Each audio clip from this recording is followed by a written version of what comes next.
পরিপূর্ণ জানি না, আমার আদৌ জানা নাই এই নারী দিবসে আমরা কতটুকু সম্মান পাবো সবার কাছে, এই সমাজের কাছে, রাষ্ট্রের কাছে, তাও আমার জানা নাই।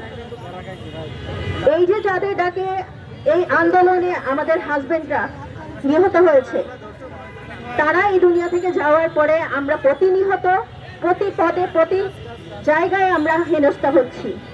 আমরা আজকে বুঝতে পারছি যে স্বামী ছাড়া দুনিয়াটা কতটা অন্ধকার। আমরা যেখানে যাই সেখানেই আমাদেরকে অপমান করা হয়। কেন?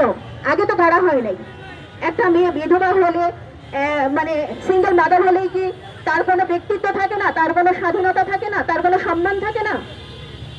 আপনাদের কাছে এইটাই প্রশ্ন আমাদের। আমাদের কি অপরাধ ছিল? আমাদের তো কোনো অপরাধ ছিল না। আপনারা যদি সম্মান করতে না চান আর সম্মান করতে না জানেন, তাহলে আমরা কাদের কাছে যাব? এখানে যে ভাইয়েরা আছে, যারা আছে, আমার বড় সবাই আছে, এদের সবার কাছে আমাদের একটাই প্রশ্ন। আমরা এখন যেই অবস্থানে যেখানে আছি, আপনারা সব সময় আমাদেরকে সম্মান করার চেষ্টা করবেন। আর আমরা ইনসিকিউর ফিল করে রাস্তায় বের হলে সব জায়গাতেই আজকাল যে পরিমাণে ধর্ষণের পরিহার বেড়ে গেছে, এইটা কি আপনারা জানেন যে কি অবস্থা? আমরা কি ছিনতাইয়ের জন্য ছিনতাই বাড়ছে, সবকিছু বাড়ছে। কেন? আমাদের কোনো সিকিউরিটি নাই রাস্তায় নামলে।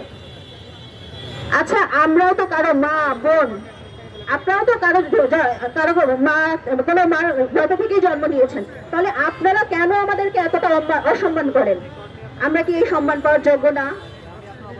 আমাদের ছোট ছোট বাচ্চা আছে, আমাদের স্বামী যাওয়ার পরে এই ছোট ছোট বাচ্চাদের আমরা যে কিভাবে মানুষ করতেছি সেটা শুধু আমরা জানি। আমাদের অনেক বোনরা শ্বশুর বাড়ি থেকে বিতাড়িত হয়েছে। 7টা মাস হলো না, যেই 7 মাস আগেও আমাদের একটা সুখের সংসার ছিল, শ্বশুর বাড়িতে আমরা আদরে আহ্লাদে ছিলাম।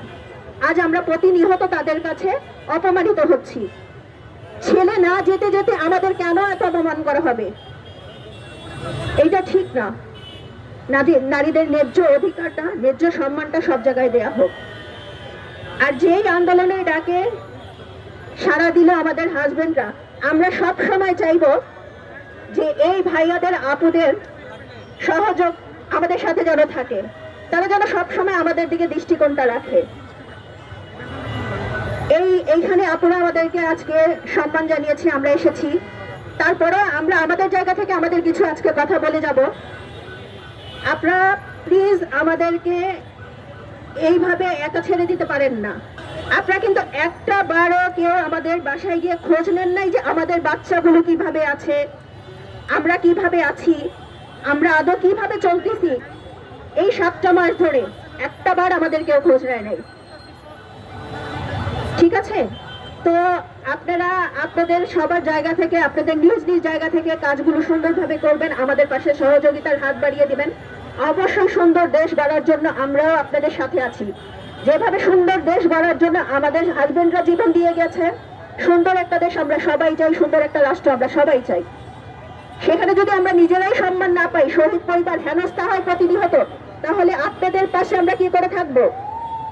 কি করে আশা করেন যে আমরা আপনাদের সাথে সব সময় থাকবো? আগে নিজে সম্মান পাবো, তারপরে আমরা সবাইকে সম্মান দেওয়ার চেষ্টা করব। আমাদেরকে এইভাবে আর কখনো হেনস্থা করেন না, এইভাবে আমাদেরকে আর পথে নামিয়েন না। সবাইকে তার ন্যায্য অধিকারটুকু বুঝিয়ে দিয়েন। এই নারী দিবসে আজকে প্রত্যেক নারীর প্রতি শ্রদ্ধা জানিয়ে আমি আমার বক্তব্য এখানেই শেষ করছি।